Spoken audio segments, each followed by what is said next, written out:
It's a very good evening, Zimbabwe. Welcome to ZiFM Sport on a Wednesday. Wacky Wednesday, everybody, and it promises to be a wacky and exciting show. Wacky mainly because of the music, our power play up top, and the play of the day, which comes half time. The team is in studio, though. We'll occasionally wacky, but mostly factual, entertaining, and of course, giving you all the education you need on the world of sport, local as well as international. That team, Barry Manandi, Christine Midzi, Alois Munjira. I am Mike Madoda, and our producer, the man behind the scenes, is Sean Tafirenyika. On the home front, President Emmerson Mnagangwa has officially launched a promotional campaign spearheaded by Zimbabwe Cricket aimed at boosting the country's tourism. We'll pick that one apart, giving you the pros and the cons of that deal. And then in international sport, SANZAAR has given the world champions, the Springboks of South Africa, a 48-hour deadline to resolve their internal issues and confirm their participation in the Rugby Championship. In Around the World in 60, we start off in Germany. Andy Murray lost in straight sets against veteran Spaniard Fernando Verdasco in the first round of the indoors ATP event in Cologne in the United Arab Emirates. Dwayne Bravo and Sam Curran were starred with the ball as Chennai Super Kings saw off Sunrisers Hyderabad by 20 runs to reignite their hopes of making the IPL playoffs. And in the United States, Dustin Johnson has withdrawn from the CJ Cup after testing positive for coronavirus. Today's Wacky Wednesday, so look out for that wacky track halfway through the show. And then we'll get into the beautiful game where Kai Havertz and Timo Werner both scored in Germany's entertaining draw with Switzerland in the Nations League. A late goal from Joaquin Correa helped Argentina come from behind to beat Bolivia 2-1 to maintain their 100% record in the South American World Cup qualifiers. And in international friendlies, African champions Algeria stretched an unbeaten run to 20 matches by drawing 2-2 with Mexico in the Netherlands, despite playing 35 minutes with just 10 men. And as always, we start with our power play here on Wacky Wednesday, as Mike pointed out. Sounds of Omar. This one's called Doobie Doobie Doo. The Warriors, the Chevrons, the Cheetahs, the Mighty Warriors, and the Sables. From the pool to the track to the field, we are Team Zimbabwe.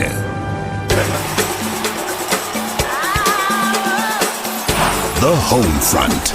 Local sports news and analysis.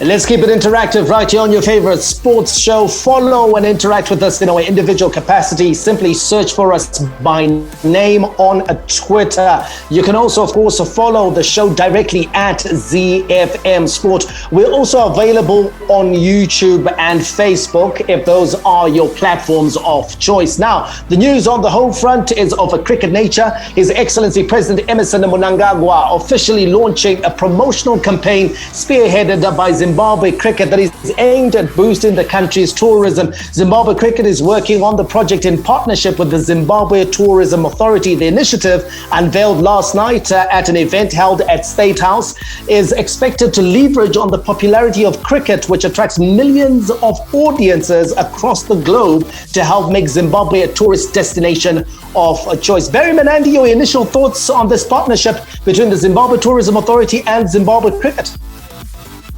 A good one. Look, in truth, the Zimbabwe Cricket travels a lot. They have a lot of international exposure. The ICC has a TV deal, so when they do play their matches, they are televised, and that's what you look for. So it ticks all the boxes and ensures that the Visit Zimbabwe message goes out to the world, as it were. It's a bit of a carpet bomb, and this is slightly to sort of come down one rung on the basis that I think our main source markets for tourism aren't really cricket fans. So perhaps this needs to be extended across areas where we're going to hit the Chinese market and also the other European markets that don't follow cricket. But for, in summary, decent initiative and a good one at large.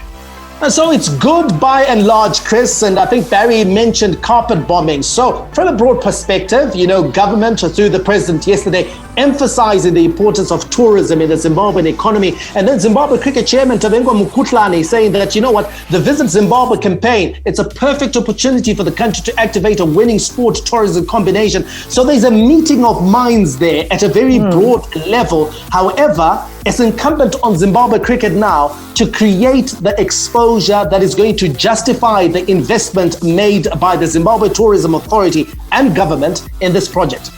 Definitely. I think it's great that, first of all, money is going into Zimbabwe Cricket. It's great that it's come from a government level where they're partnering with local sport to ensure that we do get Visit Zimbabwe, that's the name of the campaign, started, and we do get the tourism sector, give it a bit of a jump start as well. I think, just speaking as a marketer, I would like to see Zimbabwe Cricket focus on data. Take a look at the numbers and measure effectiveness of that exposure. How many eyes are actually getting a look on this? Is our target audience getting a look at what we're doing? Are they getting a look at, for example, there's going to be some writing on part of the jersey itself. Are they getting a look at that? And that's what Zimbabwe Cricket needs to look at, because for anyone else who's going to be now coming into Zimbabwe Cricket, that's part of the reasoning and part of the basis that they would use to say, okay, you did this Visit Zimbabwe campaign with Zimbabwe Tourism. Did it work? Was it effective? And they need to start working on those numbers and actually working on more of the campaign mechanics to ensure that it is effective. Zimbabwe banned from participation in the next ICC events, that is the 2 T20 World Cups that are scheduled for Australia, both the women's and the men's. Does that concern you? Because surely those are the platforms that you would be thinking about for such a campaign where the eyes of the world would be on us. Those are big ones. Those are big misses. It means that in truth, we've got to milk the cow out of this beast while they are outside of those tournaments, because in those tournaments is where you then get even those who don't follow cricket at a level where they are consistently looking for cricket on television screens, though they start to watch those tournaments. So in truth, you're missing out on a big portion there, and perhaps that should have been considered in coming into this arrangement. But like Chris was pointing out, if we can use the data to try and see what sort of eyeballs are having sight of it, there's still value that can be extracted even outside of those tournaments. Concerning, yes. A deal breaker, no. Chris, you've got a passion for digital. Surely that's one of the platforms that Zimbabwe Cricket should be looking at. Yes, we've seen, the stirring of some activity on the online platforms, but they should do more if they are to reach out to the markets. The markets where cricket, for example, is not a traditional sport and doesn't have a huge following. So you're taking a look at your Chinas, you're taking a look at your Germanys, your Swedens, your Norways, and countries of that nature, your Denmarks, your Belgiums, your United States of America. Zim Cricket definitely has a lot of work on their hands, and I'll say this. In terms of digital, you're not just looking at, for example, the kind of content they can create. You're not just looking at their own platforms. You also have things like programmatic advertising that they need to be looking at in order to ensure that they reach the right people at the right time, which I think is absolutely critical for this campaign. If they're able to utilize, and people, when they think digital, just think, okay, we're going to post on the Zim Cricket Twitter account. That's not what I mean. I really mean that they need to get into programmatic advertising that is very specific in terms of getting a message to a man in the Netherlands who is 35 years old. He has expendable income and is looking at a place to travel. He's been looking on, your Expedia and all of those sites. Be able to track that person and ensure that they actually do eventually come to Zimbabwe. They need to track performance, and they can do this especially well on digital. Already, I mean, look, there's been research done that what the content that's being marketed online, or that is getting the great amount of hits online, is your short form videos, small documentary series, and that sort of content. I look at Zimbabwe Cricket. Zimbabwe Cricket doesn't necessarily carry that much content of that variety. Right now, they're in a bio bubble. We're not seeing any sort of content coming out of that bio bubble, where it's either by the athletes themselves, or it's actually planned by Zimbabwe Cricket. That needs to happen, because they're in a Zimbabwean hotel. Show us what a Zimbabwean hotel, the amenities that exist. And that's part of the Visit Zimbabwe campaign and policy. So I think that Zimbabwe Tourism Authority and Zimbabwe Cricket need to push and make sure that this works. It is great on the base of it. There's more that can be done. All right, so it looks like at least Zimbabwe Cricket is starting to get things done, and many positives coming out of Zimbabwe Cricket after the launch of the National Premier League a couple of weeks ago. Action now in full swings at the different venues around the country, and only this afternoon a very exciting provincial competition launched for the ladies. We'll be giving you, of course, more detail on that particular competition in shows to come right here on ZiFM Sport. Coming up, we've got a local sports news roundup, and then we go international with our sports news. We're getting into rugby, where there's a bit of an impasse between South Africa, Australia, and New Zealand. The Springboks have been called out. They'll need to answer to a 48-hour ultimatum. Hi, my name is Sean Williams, Zimbabwe Cricket Captain. You're listening to ZiFM Sport. Z. Let's give you a quick local sports news roundup, starting with netball. The Zimbabwe Netball Association, Bulawayo Province, is set to hold a refresher course for the club at Railton Sports Club to prepare for the return of the game post-lockdown. This refresher course is aimed at helping rebuild the netball zeal, as well as to share information on what needs to be done for compliance in order for the game to resume, said Lovinia Bebe, the association's Secretary General. Netball is among sports classified as high risk by the Sport and Recreation Commission and has not been given permission to resume activities as yet. On to athletics news. Seasoned long-distance runner Sifas Pasipamire is hopeful Fortunate Chidzibo's participation at the World Athletics Half Marathon Championships is a crucial step for her. The rescheduled event is set for this Saturday in Gdynia, Poland, with elite men and women taking part. Let's wrap it up with football news of a good news for a change coming out of football, where the National Sports Stadium has been cleared to host the blockbuster 2021 AFCON qualifier against African champions Algeria. The match, scheduled for the 16th of November, had originally been set for a venue outside this country after CAF banned the country's major stadia from hosting high-profile international matches. The approval by CAF came after the government wrote to the football mother body asking for a pardon, since the game will be played behind closed doors. Hi, this is Mike Madura, and you can catch me and the team for all the latest breaking news out of the world of sport, local as well as international, on your favorite station, my station, your station, ZiFM. We are Z-Team on ZiFM Sport. Z. Do we actually have a business model for sport in Zimbabwe? Why hasn't our sporting industry grown compared to our neighbors? And how did we lose the Super Sport deal? We'll be addressing these and other issues this week on Business Unusual with the Sport and Recreation Commission Director General Prince Mopajiriyo and the Premier Soccer League CEO Kennedy Ndebele. And I, Mona Lisa Dube, will be your host this Thursday from 7:30 p.m. on Business Unusual. Don't miss it. From the front of the grid to the back of the net, it's ZiFM Sport. International Sports News Roundup, where the world comes out to play. Later on, we'll be talking about the Nations League. That's in the beautiful game. Kai Havertz and Timo Werner salvaging a draw for Germany. So stand by for that. We'll be talking in depth about Yogi Löw, the man who's coaching Germany for now. In the meantime, we go international and talk rugby first and foremost, where SANZAAR has given the world champion Springboks a 48-hour deadline to resolve their internal issues and confirm their participation in the Rugby Championship. Now, the four-nation tournament, which also includes Australia, New Zealand and Argentina, will be held exclusively in Australia this year because of the COVID-19 pandemic. Speculation has been rife that South Africa won't compete over ongoing concerns about the Springboks' lack of preparation, with their players only just resuming domestic Super Rugby after a 6-month layoff because of the COVID-19 pandemic. Michael, does South Africa have a case to say we're going to opt out, or did you see enough in the Super Rugby matches that have taken place, and then of course the green versus gold game that we saw a couple of weeks ago?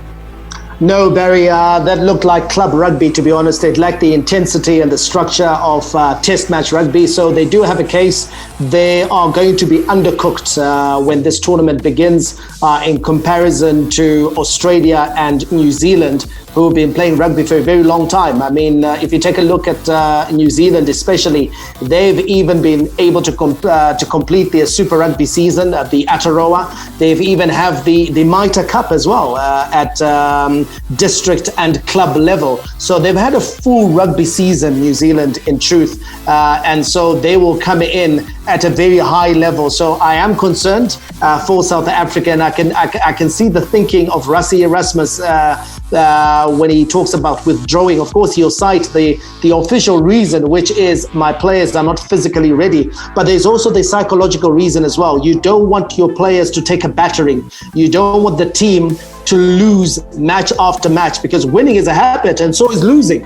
And so if they do take a psychological battering in these matchups versus New Zealand and Australia, as well as Argentina, it may be very difficult to get these players psyched up and to believe that they can compete again. It's a very fragile thing, confidence in international sport. Mike finishing there on a psychological note, and Chris, you can sort of understand the game we saw in the Bledisloe Cup last weekend between New Zealand and Australia won't have helped the psychology of the South Africans, because the intensity that was shown in that test match, and even at the end a result of 16-all would have shown that those teams are at a level that South Africa is yet to arrive. So Rassie Erasmus, as director of rugby, will be thinking, listen, my players will take an absolute hammering against these two teams, and not knowing that Argentina, at what level they are, they may even get beaten by Argentina as well. Definitely. I think what we saw last week was just an example of how primed these two teams are, how ready to go they are. These are teams that, like we said, they have a 6-month head start on the Springboks, essentially. They've had 6 more months of rugby this year. Obviously, they come from countries that have been managing the COVID-19 pandemic better. South Africa had a lot more cases. They had a lot more to deal with. It wasn't managed as effectively as it should have, and as soon as it should have, especially from a sport perspective. They should have got rugby back a lot sooner, and they didn't manage to. And these are some of the repercussions, is that now the Springboks will definitely not be ready to jump back into international rugby. And Barry, there is a downside as well. So whilst it is understandable that they don't want to play, but the downside is that they've already gone through a year without playing international rugby. The last time they turned up or played as a unit was when they played against England in the World Cup final last November in Japan. So if they withdraw from the Rugby Championship, they stand the prospect, the real prospect, that they might have to go another 6 or 7 months without playing international rugby, because they'll then play international rugby next year's winter in June, July, with the inbound tours, where the European nations will be expected to visit South Africa. In fact, it will be the Lions next year, 2021, who will be coming to South Africa. So that will be the earliest that they'll play international rugby. Do they want to host the Lions without international rugby under their sleeves? So there has to be a balancing act by Rassie Erasmus, where he might have to say, you know what, let's at least get back to playing rugby as a national team, even if it means we'll lose a few matches, but let's get back to playing as a unit. In your view, Chris, do you take up the ZiFM Malawi model and show up for the games, regardless of the chance that you're going to get absolutely pummeled, and ensure that you get that international rugby under your belt? Because Mike is absolutely correct. There's a real prospect that missing out on this tournament could have obscene repercussions for the Springboks. Do you then just make the decision and say, you know what, guys, we know what we're going into. We know we're going to take a hammering. Let's go do it anyway. I think you jump in. I think you take the ZiFM model, as you'd like to call it. You jump back into action. But also, I think there's going to be a need to manage the expectations of both the players on themselves and also South African rugby fans in terms of what to expect. I'm not sure exactly how you'd go about it, but I think that it's important to jump back in. They're going to need to do it at some point, so you'd rather it be sooner rather than next year when they're now playing against, like Mike said, the European teams, which is going to be another stretch. Still, it's still a long time to come. Well, they've been given 48 hours to make a decision and advise SANZAAR whether they're in or they're out. We wait on that decision with bated breath, and hopefully when it comes out, we'll be able to let you know right here on ZiFM Sport. Hi, I'm JC Kriel, Springbok and Blue Bulls backline player. You are listening to ZiFM Sports. Only DSTV brings you the very best football action. Catch all the action from the most popular league in the world, the English Premier League, with some of the world's biggest stars in Sadio Mane, Harry Kane, Sergio Aguero, and Virgil van Dijk. Oh, they done it! I cannot believe it! Catch all the action on the brand new SuperSport Premier League channel on channel 223. Oh, wow! We have the world's best football, only on DSTV. Around the world in 60 seconds. International sports news. Around the World in 60 is proudly brought to you by DSTV. We'll start off in Germany, where Andy Murray lost in straight sets against veteran Spaniard Fernando Verdasco in the first round of the indoors ATP event in Cologne. Verdasco completely dominated the game and thrashed the British player in straight sets, winning 6-4, 6-4. It was his first win over Murray on an indoor court. In the United Arab Emirates, Dwayne Bravo and Sam Curran starred with the ball as the Chennai Super Kings saw off Sunrisers Hyderabad by 20 runs to reignite their hopes of making the IPL playoffs. Curran inflicted some early damage with 1 for 18 from 3 overs, while Bravo performed superbly at the death as Sunrisers came up short at 147 for 8, despite Kane Williamson's half-century. Sunrisers, who have now lost twice in a row, were never able to gain momentum in pursuit of CSK's 167 for 6, built around a third wicket partnership of 81 from 64 balls between Shane Watson and Ambati Rayudu. We'll touch down in the United States, where Dustin Johnson has withdrawn from the CJ Cup after testing positive for coronavirus. Reigning FedEx Cup champion Johnson would have had the chance to extend his advantage at the top of the world rankings this week. He was grouped with John Rahm, with the Spaniard needing a top 4 finish to have a chance of jumping above him in the standings. First alternate JT Poston will replace Johnson in the field. Do we actually have a business model for sport in Zimbabwe? Why hasn't our sporting industry grown compared to our neighbors? And how did we lose the Super Sport deal? We'll be addressing these and other issues this week on Business as Usual with the Sport and Recreation Commission Director General Prince Mopajiriyo and the Premier Soccer League CEO Kennedy Ndebele. And I, Mona Lisa Dube, will be your host this Thursday from 7:30 p.m. on Business as Usual. Don't miss it. The big leagues, the big teams, the big players. The beautiful game on ZiFM Sport. Horsepower unmatched.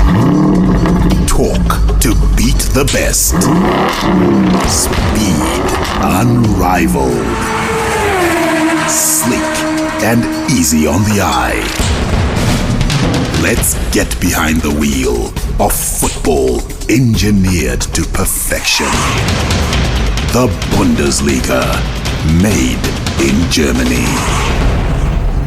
Right, let's give you a wrap-up of all the international matches that have been played this past week, as well as, of course, last night. Kai Havertz and Timo Werner both scored in Germany's entertaining 3-3 draw with Switzerland in the Nations League. The Chelsea duo linked up expertly to salvage a point for Germany in a game they had trailed for long periods. Bayern Munich's Serge Gnabry scored the final equalizer for the home side with a sensational back-heeled shot. Switzerland had squandered a 2-goal lead and finished the game with 10 men, but took a deserved point. Alois, I know it was an international match, but Frank Lampard surely would have been watching on, and he'll be excited that his 2 prime signings at Chelsea are scoring, were amongst the goals for Germany in midweek, and he'll be hoping that they can bring that sort of form to his title tilt in West London. Yeah, Mike, I'm sure wherever he is, even the Chelsea fans, I'm sure they are happy that the Chelsea guys did the job. I actually saw a lot of posts on social media as well, celebrating the Chelsea players scoring, obviously from Chelsea fans. And I'm sure Lampard will be actually saying, okay, I'm justified. You know what, I spotted these guys, I took these guys to Chelsea, and they're doing well for Germany. Unfortunately, they haven't really kicked on for Chelsea at the moment, but I'm just like the Chelsea team as a whole, they haven't really kicked on. So I'm sure that he is hoping that, you know what, they can actually bring that form from the German national team to Chelsea so that they can actually help the team to actually kick on, because there should be some catalyst, there should be somebody who should help Chelsea to actually kick on their season. And these guys, they're good enough international players playing for Germany, they can actually bring that up and kick on for Chelsea as well. So he's hoping that they can do that, and every other Chelsea fan is hoping that these two guys, they can actually bring back that form from the national team to Chelsea. Barry, they need to kick on, and maybe the reason why they haven't kicked on for Chelsea is that it's a different system. The one they used to play at the German national team with Joachim Löw, and the new system that they're having to adapt to in English football. That's absolutely, you hit the nail on the head. And Frank Lampard's system at the moment doesn't give them the freedom that they have when they play in the Germany setup. Jogi Löw sort of gives them the freedom almost laterally and vertically as well, because they can play between the lines, they can switch flanks, play it through the middle, they can do all sorts. And yet in the Chelsea structure, it's more rigid, and they're being asked almost to play in almost a front three scenario with three midfielders behind them, which is a little bit more of a struggle for them. They'll get used to it. They're young enough. They can adapt, but there's going to be the bedding in period, obviously. Chris, something of a surprise for Chelsea fans, or even just general football fans, is that Antonio Rudiger has been shut out, or he has been obviously excluded from selection by Frank Lampard for Chelsea. And yet here we are seeing him turning out for Germany in 2 matches. He seems to be the centre-back of choice for Germany, and yet he can't get a lick or even to be selected for the squad by Frank Lampard. Does that speak of perhaps a broader problem other than ability, that there's something happening behind the scenes? There's something definitely happening behind the scenes is one. 2, when you look at Frank Lampard, I'm not sure he's, first of all, entirely confident with all of the members of his squad, and his squad selection for me is sometimes a little bit interesting. Frank Lampard hasn't, for me, shown that he's the right man for Chelsea, and you can see it when it comes to decisions like Antonio Rudiger. Yeah, and how can you not have confidence, Alois, in a player like Antonio Rudiger? I mean, he's turning out for Germany. Every other club in the Premier League. You ask Manchester United right now, will you take Antonio Rudiger? They'll take him. You ask Liverpool, will they take Antonio Rudiger? They'll take him. Man City, they'll take Antonio Rudiger. I don't know any team in the Premier League who would not have Antonio Rudiger. And yet, he can't even be selected for the bench by Frank Lampard.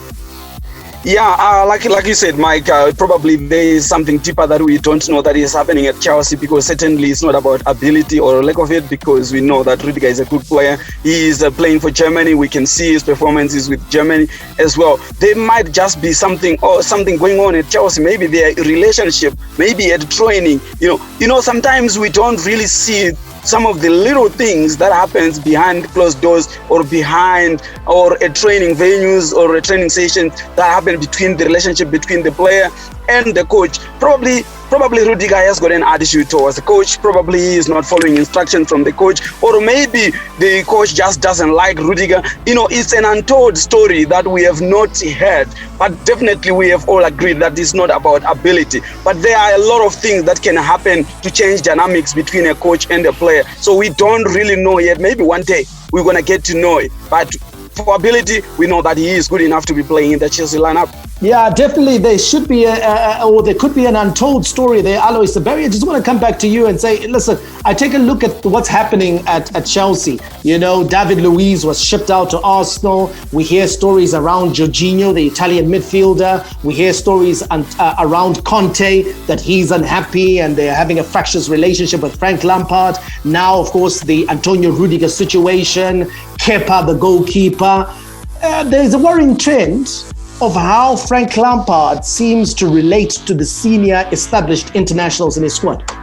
100%. And you can see it in his transfer policy. It's not that he's in favor of youth. You can sort of see the character of the man. He loves to work with younger players who he can lord it over. He doesn't seem to have the man management skills to deal with the senior pros. You can't tell me that Andreas Christensen and Kurt Zuma are better than Antonio Rudiger. No chance. Any day of the week, he's a better defender. But he chooses the younger guys. His transfer policy, bring in young guys. And you can see it. He's freezing out the senior guys. Cesar Azpilicueta He's now a bit part player as a result. Also as well, he's been derided in public. So very worrying situation from at Chelsea. Absolutely. So, and Frank Lampard's attitude, generally, even in his post-match interviews, we're getting a sense of what he's like. He doesn't like it when people push back on him, the press, even, I am sure, his players. So he loves to be in control. He's a bit of a control freak. And those players, the senior players, will ask you questions. He doesn't like that. Okay, so Germany and Switzerland 3-0 draw, and a big congratulations to Real Madrid midfielder Toni Kroos, who earned his 100th cap for Die Mannschaft, becoming only the 12th player to do so. He's got a long way until he catches the legendary Lothar Matthäus, who's got 150 caps for Germany. In a surprise result last night, Ukraine beating Spain 1-0 at a raucous Olympic stadium. Spain will have themselves to blame after missing a clutch of chances. Other notable fixtures that are on tonight: Italy will take on the Dutch in the pick of the fixtures. Poland versus Bosnia-Herzegovina. England will entertain Denmark. Iceland welcome Belgium. Croatia versus France, and Portugal take on Sweden.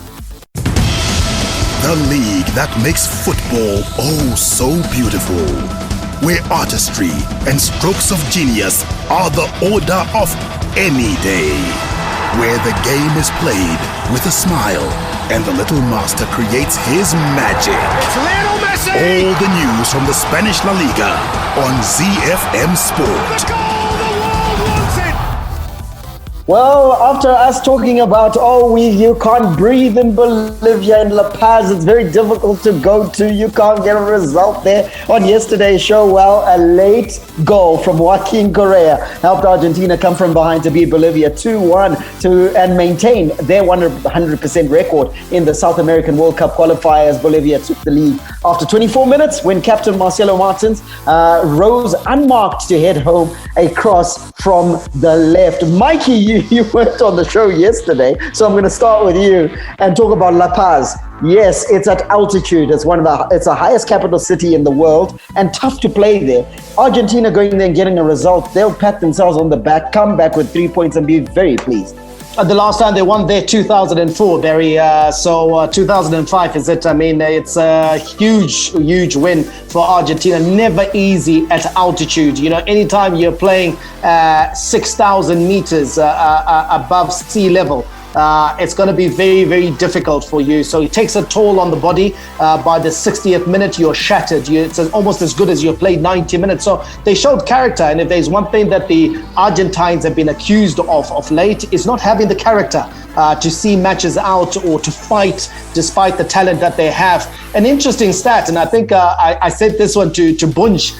We had a bit of a natter last night, and I said, Bunj, and listen, these are the first goals to be scored by anyone other than Lionel Messi in a World Cup qualifier for Argentina in 4 years. And yet people carry on telling us about how Messi never does it for Argentina. Messi has carried Argentina on his back for 10 years. On his back. Yeah. He's the only one who had scored in the last 4 years for Argentina. And yet this is a team that has had the likes of Sergio Aguero, Angel Di Maria. All those players have turned out for Argentina, and yet now these were the first 2 goals scored by anyone other than him. And those contributions are key, aren't they, Chris? If it's the we're looking at the movement forward of Argentina. Messi now becoming he can't carry them forever, and so players have got to come to their fore and begin to pitch in as well. And with players beginning to pitch in with goals and contributions of this nature, it bodes well for Argentina going forward. It does bode well for Argentina. I think Messi, we can realistically say he possibly has 1 World Cup left in him. And then after that, Argentina's going to need other players as well to come to the fore. And it's great for them to start coming to the fore now, so that there's a lot more time in terms of them developing as players in terms of the national team itself. So I think it's great that if it happens now, the better. But in terms of Messi himself, like Mike said, he's been carrying this team, but his time with the team team is also running out. So it's time for other players to come to the fore now. He's still a massive factor in this team, though. Alois, Argentina still sorely needs Messi, because he continues to contribute, even though he's been carrying the team for the past 10 years. And in the last 4 years, it's a stunning stat that the goals that have been scored by Argentina have only been scored by Lionel Messi. They still need him to perform at that level. And the great thing is that he is, isn't it? He is, of course. They still need him. Like Mike said, we discussed that last night, and we were like bantering about it and actually laughing. And look at it. I don't understand where where people take it from. Where do they really take these facts from? That line of Messi is failed in international colors for Argentina. I don't understand. The man has been a World Cup player of the tournament. They have been in the final for the World Cup twice. And guess what? He has been doing well for Argentina. He's been scoring the goals. He is actually the current top goal scorer for Argentina. What do you want a guy to do? I think the players actually, they should look at themselves and see and look at Messi and say, guy, we have let you down. Because by now they should have won a World Cup with Lionel Messi, so that Lionel Messi can rightfully get his crown. He needs to get his crown. They need that World Cup. The other players have not come to the party. They have let him down, but the guy has been carrying the team on his shoulders for 10 years and doing everything that is needed for a player to do it. The others didn't just come to the party and help him out. Perhaps it's been a case of people deciding that you're either Team Messi or Team Ronaldo. Well, you can be team both, because we're privileged to be watching these two players playing at the same time. Let's give you some news of the other Ronaldo, the Brazilian Ronaldo, where Neymar overtook him, that's Ronaldo, and moved into second place behind Pele on Brazil's all-time goal-scoring list after notching a hat-trick in a 4-2 victory over Peru in a World Cup qualifier. Let's stay. In fact, let me come back to Mike and ask. Brazil and Argentina having a 100% record. It's a long way to go, admitted. But starting this way, you start as you intend to continue. And Brazil and Argentina, 100% record in 2 games is, listen, they won't sneeze at that. Yeah, they won't complain, Barry. Never easy, any of the qualifiers in South America. So they got 6 points on the board. And if you take a look at the other teams that are immediately behind them, they've dropped points. Colombia has dropped 2 points already. Paraguay has dropped 2 points. Ecuador, as well as Uruguay, they've already lost matches. So there's something of a bit of a buffer now, just 2 matches. So they'll keep telling themselves, you know what, let's win the next and then win the next. And we go halfway through the campaign, we could have created a nice buffer where the last sort of like 6, 7 or so matches will not be pressurized matches for those nations, and then they can start managing the workload of their superstars in the build up to the World Cup. So, the ideal situation is that, you want to seal qualification with 4 or 3 matches to go. Then Lionel Messi doesn't have to go and play in some of these places. Neymar doesn't have to travel from Europe to go to South America to play in these matches, because now you're managing their workload, trying to make sure that when you get to Qatar, these players are in peak condition. Mike, they're talking about the science of the game and the resting the superstars, but Neymar will tell you he wants to play every single game, because he's now got 64 goals, 2 more than Ronaldo and 13 behind Pele. Come on, Barry, he's going to overtake that, he's going to beat that record. He's young, he is in his prime, he's got arguably 6, 7, 8 years of an international career left, so he is going to overtake that record. He just doesn't have to pressure himself. What he needs is the huge international trophy with Brazil. Brazil is one of the nations that goes into any tournament as favorites to win it, so he needs to make sure that he's primed and ready for the big games. If Neymar is listening to the show, Mike's advice is to trust the science. But isn't he a player who's sort of underrated as well, Chris, whereby contribution of that nature, 64 goals behind Ronaldo, one of my all-time favorite strikers, and Neymar has surpassed him in terms of goal scoring. Do we give him too little credit at this point? When it comes to his international career, I think he hasn't been given as much kudos as maybe he should have. And I think now when we realistically take a look at the number of goals he's contributed, then we can start to see, okay, I think it's also an issue of Neymar's the way Neymar is perceived in terms of his attitude, the way he goes about things, that may have also come into play in terms of him not getting all the kudos that he should have. But as a player for his national team, I think he definitely performs for it. Disrespected player, Barry. Disrespected. Yeah, I agree. When you take a look at footballers beyond Messi and Ronaldo, it's Neymar. You can't talk of anyone else. And for him to suffer this level of disrespect, to be honest, is appalling. And I hate to see it. He's a fantastic talent. When those two retire, Neymar will be the top player in world football. Neymar will take the crown, but do we need to give kudos to Chiche as well, Alois? Are you happy with the work he's doing with Brazil? Because Brazil is looking like, Jogo Bonito is back.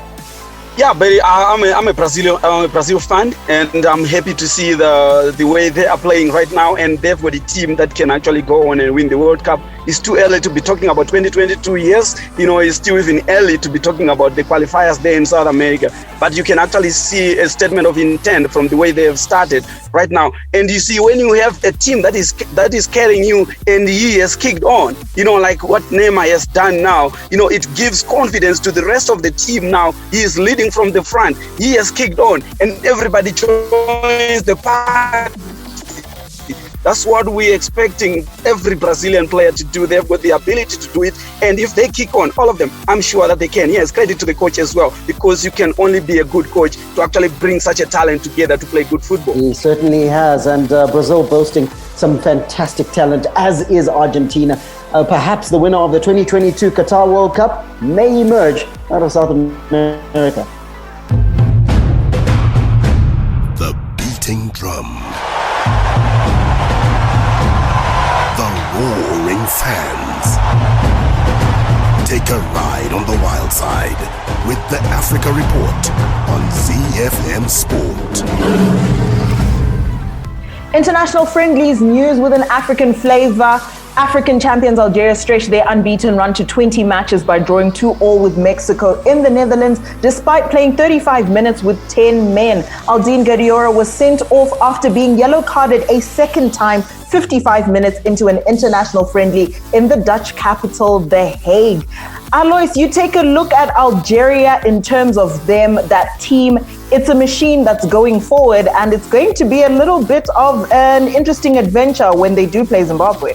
Yeah, it's going to be interesting, Chris. These are the African champions, and they are playing against Mexico, one of the formidable sides in world football, while we are playing Malawi with our second string team, we can say.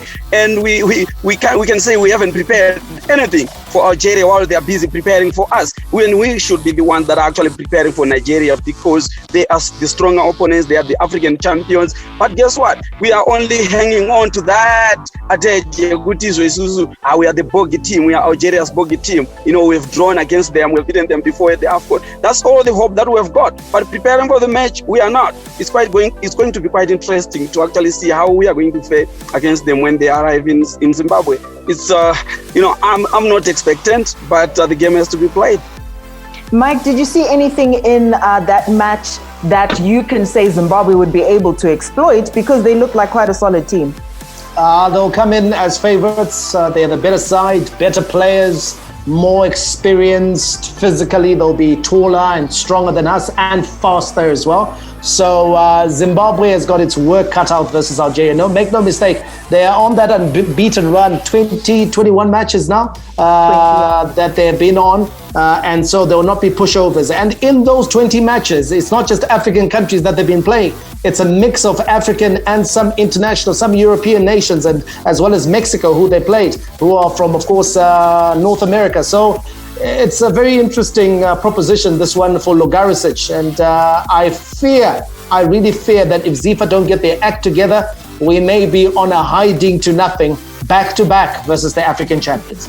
One can only hope that Logo was watching that match last night, and fingers crossed he's doing a bit of work about it. Some more international friendlies results: Japan 1-0 against Ivory Coast, Morocco and the DR Congo drew 1-1, and Nigeria and Tunisia had another draw on the cards that was also 1-1. That's all we have time for, everybody. We'll catch you tomorrow for our shortened show. May God richly bless you. That's my story, and I'm sticking to it. Manandi, out. And it's Messi! It is the cleanest of clean finishes from the best on the planet. The biggest sports stories. Liverpool, the champions of Europe, are top of the world. The biggest interviews. That such a great spectacle is ruined by such thuggish behavior. And all the analysis right here. He's the one player that has the arrogance to think that he can play in any stadium in the world and any pitch in the world in front of any player in the world and take them on. Every weekday, it's my sport, it's your sport. It's ZiFM Sport on ZiFM Stereo. My station, your station. Do we actually have a business model for sport in Zimbabwe? Why hasn't our sporting industry grown compared to our neighbors? And how did we lose the Super Sport deal? We'll be addressing these and other issues this week on Business Unusual with the Sport and Recreation Commission Director General Prince Mopajiriyo and the Premier Soccer League CEO Kennedy Ndebele. And I, Mona Lisa Dube, will be your host this Thursday from 7:30 p.m. on Business Unusual. Don't miss it.